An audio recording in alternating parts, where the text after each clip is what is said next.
Hello नमस्कार सत श्री अकाल अस्सलाम वालेकुम। कैसे हैं जनाब। तो अपनी 3 दिन की सीरीज आज तीसरा दिन है कि कल ऑनरेबल सुप्रीम कोर्ट में वक्फ अमेंडमेंट एक्ट को लेके क्या हुआ, उसमें तीसरा प्रोग्राम चेन में आप लोगों के सामने रख रहा हूं, आसान भाषा में आप लोगों को बताने के लिए कि क्या हुआ, और एक फतवा भी जारी कर रहा हूं। फतवा ये जारी कर रहा हूं कि वक्फ अमेंडमेंट एक्ट 2025 पर रोक नहीं लगने जा रही है। कुछ बिंदु जहां पर एक प्रश्न चिन्ह है उन पर सिर्फ आज चर्चा करेंगे। मूलतः पूरे एक्ट में जो शुरू में बात शुरू हुई थी कि ये एक्ट गैर संवैधानिक है, असंवैधानिक है, ये जो आर्गुमेंट था ये धाराशायी हो चुका है। एक्ट पर रोक लगने नहीं जा रही है।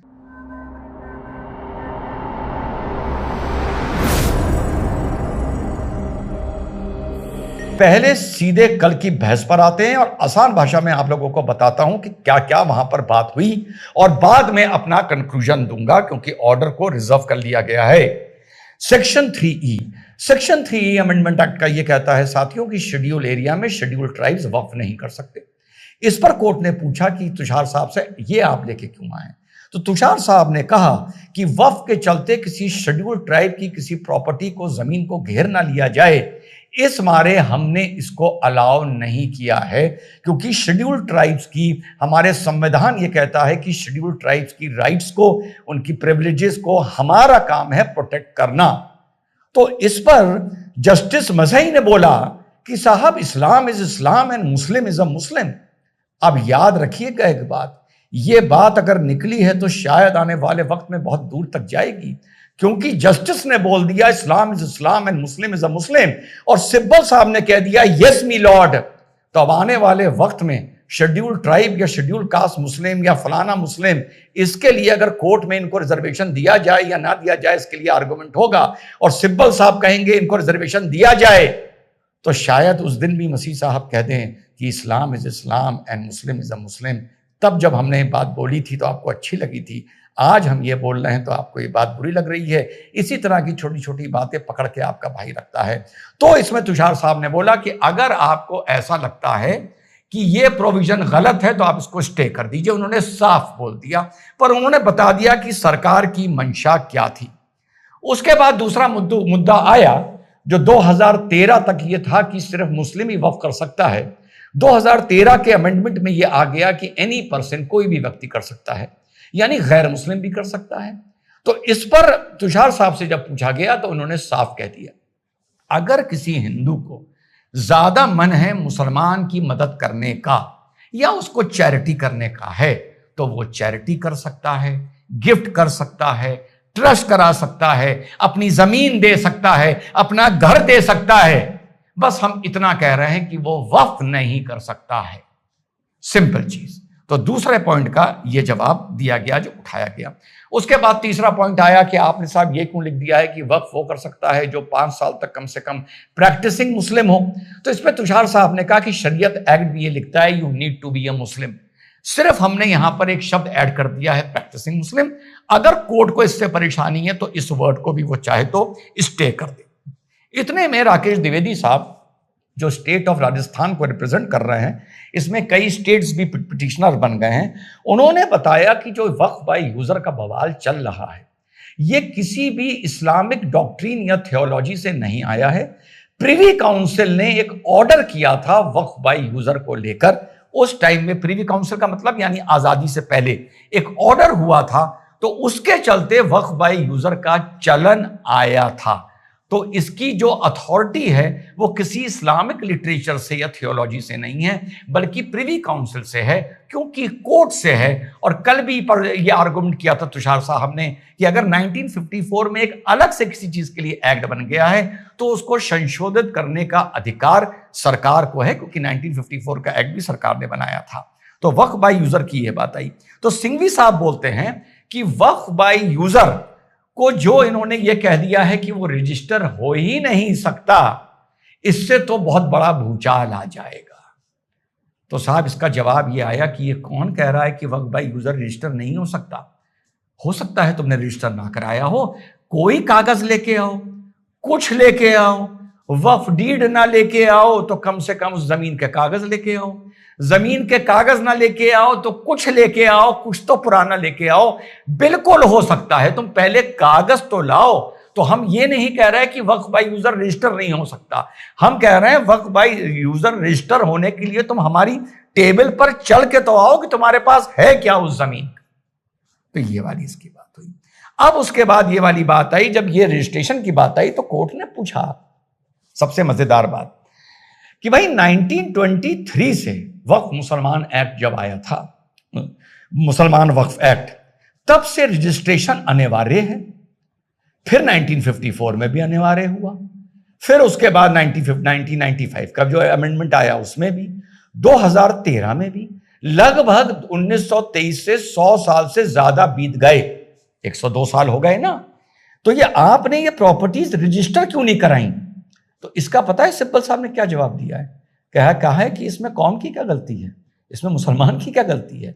सरकारों ने नहीं कराई तो हम क्या करें? जज साहब ने कहा क्या कहेंगे, जी हां, सरकारों ने सर्वे नहीं कराया, सरकारें रजिस्टर करके चल के हमारे पास नहीं आई, हम रेवेन्यू रिकॉर्ड में नहीं गए, हम वहां पर सिर्फ वक्फ में कराकर बैठ गए, इसमें हमारी कोई गलती नहीं है। हमने डीएम को इन्फॉर्म नहीं करा, हमने वहां पे रेवेन्यू की पर्ची नहीं कटाई, अपने आप को जाकर रजिस्टर नहीं कराया, तो हमारी मिस्टेक नहीं है, ये सरकार की मिस्टेक है। अब ये पूछा गया कि भैया ये बता दो, अच्छा वो सरकार की मिस्टेक हो गई ना, अब ये सरकार मिस्टेक नहीं कर रही है तो कोई प्रॉब्लम? हाँ प्रॉब्लम है, उनके कागज ही नहीं है तो वो रजिस्टर कैसे होंगे?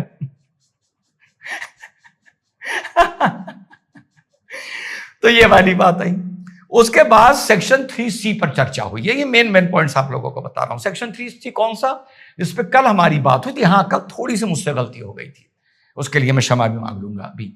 तो गलती मुझसे ये हुई कि कल जब मैं सेक्शन 3C आप लोगों के साथ चर्चा कर रहा था तो मैंने ये बताया कि कोई भी मुस्लिम, हिंदू मुस्लिम जिसकी जमीन हड़पली हो, या हिंदू जिसकी हड़पली हो, या गवर्नमेंट की हड़पली हो, तो वो डीएम के पास या एनी अदर सीनियर ऑफिसर के पास जाएंगे, डीएम उनके कागज जो भी देखेगा और अपनी इंक्वायरी शुरू करेगा, और इंक्वायरी शुरू करने के बाद अगर वो इस कंक्लूजन पर पहुंचता है कि रेवेन्यू रिकॉर्ड्स के हिसाब से जब किसी दूसरे के पास कोई भी पेपर्स नहीं मिले कि ये जमीन वक्फ की नहीं है, इस मुस्लिम की है, इस हिंदू की है या गवर्नमेंट की है, तो वो उसको ऑन रेवेन्यू रिकॉर्ड्स डिक्लेयर कर देगा, ऑन पेपर पोजेशन उस जगह का वक्फ के पास ही रहेगा, और फिर दोनों का मुकदमा tribunal, high court, supreme court में लड़ा जाएगा।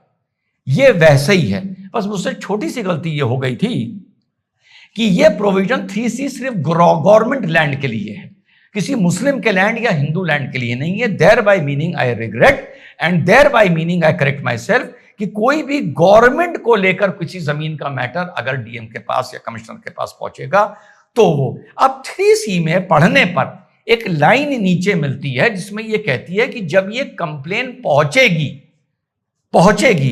तभी से वो जगह will cease to be a Waqf property. पहले ऐसा ही था, अब सिर्फ चीज पलट गई है तो लोगों को परेशानी हो रही है, लेकिन पहले भी गलत था, मैं बोलता था। तो इस लाइन को कि जब शिकायत पहुंचेगी तभी से वो चीज नॉन वक्फ की हो जाएगी, थोड़ा सा यहां मुझे लगता है बाद में संशोधन आएगा, और यह होगा डीएम की इंक्वायरी के बाद वो वक्फ की प्रॉपर्टी या तो रहेगी या नहीं रहेगी। लेकिन फिर से बता दूं, 2013 के बाद ऐसा ही था कि कोई कंप्लेन अगर वक्फ में पहुंचेगी कि यह जमीन हमारी है तो उस आदमी की वो प्रॉपर्टी होना सीज हो जाएगी, वो उसमें कुछ कर नहीं सकता, उसको बेच नहीं सकता, और उसकी चीज डिस्प्यूटेड हो जाएगी।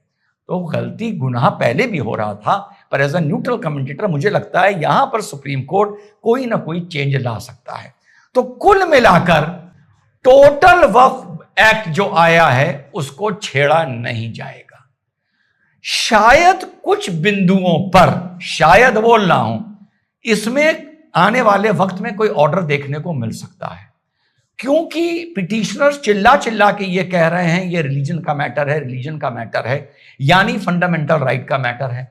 फंडामेंटल राइट का मैटर हो गया तो कॉन्स्टिट्यूशनल मैटर हो गया, कॉन्स्टिट्यूशनल मैटर हो गया, ये बात मैंने पहले भी बोली थी। तो 2 जज या 3 जज इसको सुन ही नहीं सकते, इसको 5 जज सुन सकते हैं अगर ये मैटर कॉन्स्टिट्यूशनल अमेंडमेंट का लग रहा है तो, जैसा कि खुद पिटिशनर्स आर्गुमेंट कर रहे हैं।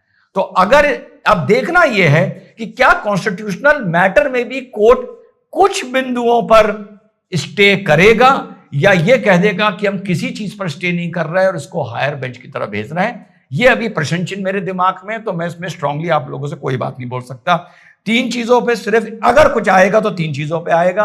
वक्फ by user, waqf by deed, waqf through court को गवर्नमेंट के डी नोटिफाई करने की अथॉरिटी को लेके कोई चेंज आ सकता है।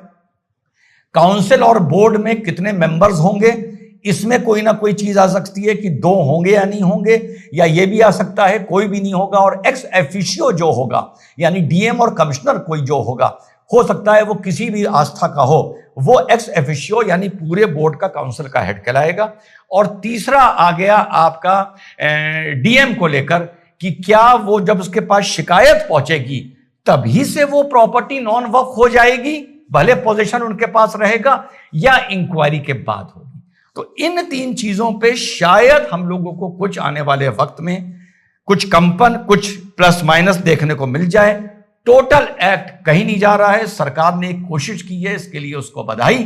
जो भी 19-20 होगा, इसमें तुषार साहब ने भी कोर्ट को कह दिया है, जो भी आपको लगता है आप चाहें उसको स्टे कर दें या उसको स्ट्रक डाउन कर दें। रजिस्ट्रेशन को लेकर फिर से मैं रिपीट कर दूं, पुराने सुनने वाले जानते हैं, 500 साल पुरानी चीज, 300 साल पुरानी चीज, मुझे लगता है उसका रजिस्ट्रेशन इशू नहीं बनेगा। रजिस्ट्रेशन में भी एक कट ऑफ आएगा।